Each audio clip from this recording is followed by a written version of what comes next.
Welcome to the Soft Power Project, a podcast that journals the story of women as they navigate their own transformations.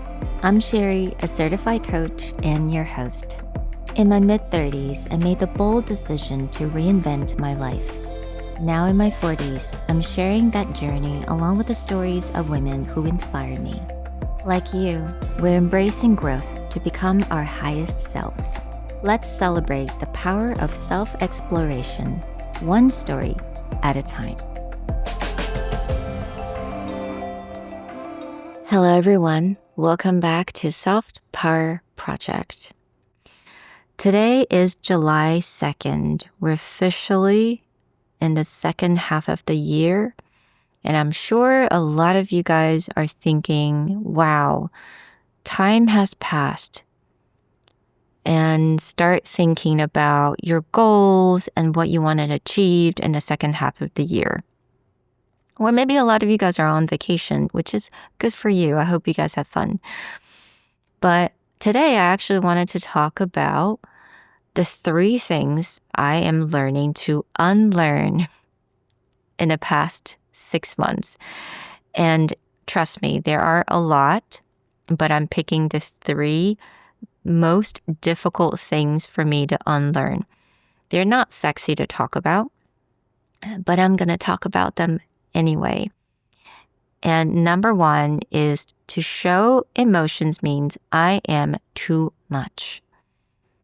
And I know there's a lot of things on social media out there talking about, if someone says that you're too much, that means, yes, you're too much for them because you deserve better. But guess what? I am someone that never defined myself as too much because I'm always someone who's very, very tamed. I am the good girl. I am the teacher's pet.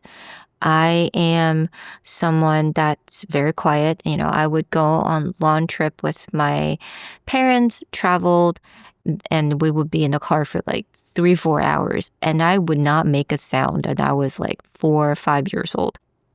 And there would be older aunties and uncles walking by, and they would just tell my mom's like, oh my goodness, how did you train your daughter? She's so quiet. And I knew back then that made my mom super proud. And then I felt like, that made me feel good because I made my mom feel good about that. So I must to maintain that image. So I'm always that girl. I'm basically the opposite of too much.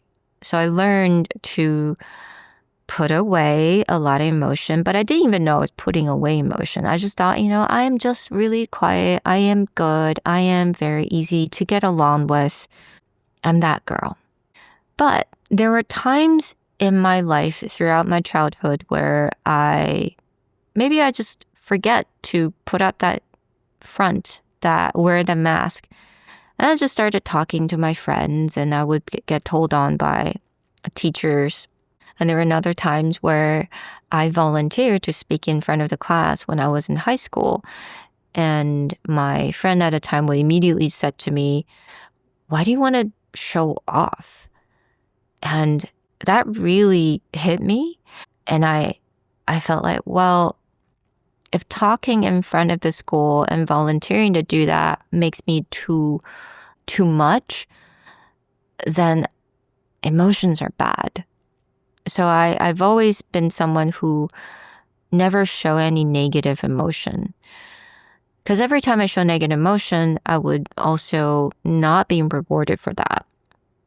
So again, I think this is the story for a lot of girls out there. We're always told to be ladylike, to conform, to be the good girl. But today I want to talk about a very specific emotion, which I've always thought is such an ugly emotion that I did not want to show, was anger. But boy, I think I value anger so damn much now because it's such a natural part of us and natural part of growth. And I definitely know this the hard way. So let me give you guys a little bit of a story. Last year in February, I got a letter from court. And by that time, I was already in custody battle with my ex, I think for about 4 or 5 years. I finally got the verdict from the court saying that I lost. I mean, forever now, my daughter has always been with me. So according to that letter, I lost my privilege to be her primary caretaker. And that was earth shattering. I could not believe my eyes. I was so angry. I don't think the word angry can begin to describe. I was frustrated. I was disappointed. I was angry. I couldn't believe it. But on that day, I remember it was like the last day of February, I was getting ready to leave for Italy to be the exhibitor at a large conference. And I had to lead a team to do that. And I've never been. That was my first time. There were a lot of risks, a lot of uncertainties. I was learning as I go. So I was getting ready to leave. And the way the court system works here in my country is that I had 10 days to appeal. So in just 7 days, I basically got a new lawyer, fired my old lawyer, got a new lawyer, appeal, got that all done in 7 days. And I still remember the day I flew to Italy, I was just checking my phones, and the minute I landed, I had to talk to my new lawyer just so I can make sure the process going smoothly. Throughout that time, I didn't have the time and the space to even feel the anger. I remember I cried in the car the moment I got the message, but I put away the tears immediately and then went home and told my parent and my daughter the horrible news. But I told them, it's fine, I'm fixing it. So I immediately jumped into solution mode. And that was basically the whole entire 2024 for me, was to just problem solved. And there were problems. Oh, it just kept coming after that. So I put away my anger in the box somewhere, thinking that maybe I didn't need it. Maybe it's gone. Maybe it's fine. Kept telling myself that I'm the winner. I'm good. I'm strong. I'm Wonder Woman. I can do this. But I was angry. I was angry at the judge. I was angry at the court system. I was just so angry that they didn't even care about how my daughter was feeling. And I was so angry that I didn't even bother to check how she's feeling, her opinions, her wishes. And I was angry that my first lawyer was so dismissive of my desire and my wishes, and he did not back me. He did not support me. And I was just angry at everything. And of course, also angry at people along the way that have hurt me, betrayed me, and intentionally tried to hurt me. And this year in 2025, because I'm so conscious and so aware of this self-development process, again, I think we're self-developing all the time. It's a never-ending, beautiful project for everyone. But when you're so aware of it, you're intentional of it, I think you're finally in the place where your body and your mind feel safe that all of these emotion comes out. And I think a couple of days ago, I felt all the anger. But I'm so lucky because I do have a space now to get to feel. I'm not in a corporate office. I'm not in a co-working space where I couldn't even cry. I couldn't turn around without having people look at me through the glass. So I finally let it all out. And it was a really weird feeling because then I felt kind of guilty of feeling these anger, and I feel ugly, but then I feel like I had to let these out because They're my emotion and they're real and they're legit. And I just think anger, it's something we women especially really need to treasure and just embrace. Don't hold it back. Don't suppress it because they will come out. And I think that's why scientists are saying that, a lot of doctors are saying that women have these autoimmune diseases because we don't know how to properly express anger. But I'm here to tell you, allow yourself to feel angry, to feel the anger, to punch, cushion, or scream into your pillow, and just give yourself that space to have that outburst once in a while. It is super unhealthy. And then surround yourself with the people that allow you to do that.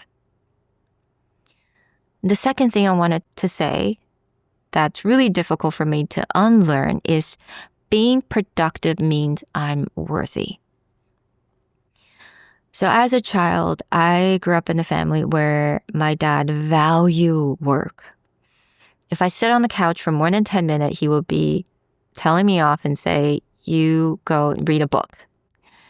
So I was always told that even if I don't get really good grades, and I am not book smart, I am so not book smart, but I always study my butt off. I study so hard. I never skipped a class in high school, never skipped a class in university because I knew that was one trait I keep that defines me. I am worthy only because I am productive. And again, this year, because I'm conscious of my learning process, I am actually choosing this job, this passion, that productivity doesn't really mean anything. So I'm working for myself. Productivity or constantly working, if it doesn't bring any value, that doesn't mean anything. So I'm so aware that productivity actually doesn't define me. And this process has been really difficult because, again, that was my identity for, 42 years. And now I'm unlearning that no, if I need a break, I'll take a break. I don't need to deserve a nap. If I need a nap, I'll take a nap. And I also think that this is very difficult for a lot of women. And I was talking to this with my girlfriends, and we all had parents where if we sit on the bed, if we decided to kind of like just rest, and sometimes we'll get these like kind of a passive aggressive comments from parents saying that, oh my goodness, it's so nice that you get to have a break. I never get to have a break. But I think this productivity equal worthiness that was instilled in our society for so long. So it was almost like inherited, it passed down to us. But it's our job to unlearn, to reparent ourselves. And this is something I really wanted to show my daughter, that you don't need to like, quote unquote, work hard all the time for that to define you. It's about passion. It's about doing what you love, doing something that's valuable. That's the most important thing.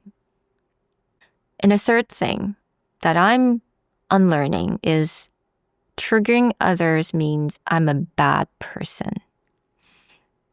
So let me define trigger. I think we all change. We evolve through time. And, you probably notice that some of your friends, they have a certain behavior for a very long time. They all of a sudden one day say something different, made a different decision. Maybe he or she often said yes, and suddenly they're saying no. And no matter how small or big the issue is, or whatever that is, you feel uncomfortable. And maybe you get inspired by, oh, wow, okay, she's standing up for herself. Good for her. Or maybe you feel triggered. You're like, no, she shouldn't say that, but who am I to tell her what to do? But I don't know. I just feel very uncomfortable. So that's what I mean by triggered. And I think a lot of people are in the shoes is where we're learning, we are growing, we're changing, and we're consciously making a lot of intentional choices to change. And while we're changing, if people around us are not, they may feel very triggered. And it's okay. And what's hard is that you do need to let them choose if they wanted to leave the friendship or they choose to stay. So this year has been really interesting for me. I've gained a lot of new friends, new acquaintance, and new connection because of the podcast and because I'm very proactive when it comes to reaching out to people I don't know and be very proactive in making new friends. It's never too late, right? I'm also at the same time resetting a lot of relationships with people that I knew in the past. But because I changed so much, I'm resetting a lot of those relationships. And it's been humbling. It hasn't been easy. I don't think it's ever easy to feel like you don't have that friend anymore. But then again, you're just resetting the relationship. It's not like the friendship will end forever. But if it does, then that's okay. I think we had this idea in our society that we have to have all of the same people in our lives. We're just kind of accumulating more and more and more people. And we have to use all of our resource to keep them exactly where they are in our lives. But I think that's really when you're losing yourself. You don't know where you stand anymore. But if you're changing, the right people will be with you. They will follow you. The people who are they share different values, they will fall away. They will have their own tribe and you will have yours. But that's okay. And yes, it sucks. You may grieve the loss of that friendship. But then knowing that there's so much more that you can look forward to, it's a beautiful thing. So thank you so much for sharing this episode with me today. And I'm really proud of myself for actually talking on my own for longer than 10 minutes. I think it's definitely a new milestone for me. That means I am more and more comfortable talking about my growth and just being vulnerable and being real with you guys. And I would love to hear from you. So find me on Instagram. It's soft_power_project, or email me or find me on LinkedIn. I'll have all the information in the description box. And I'll talk to you guys next time. The Soft Power Project is produced and hosted by Sherry Fang. For any inquiry, please email us at softpower.you@gmail.com.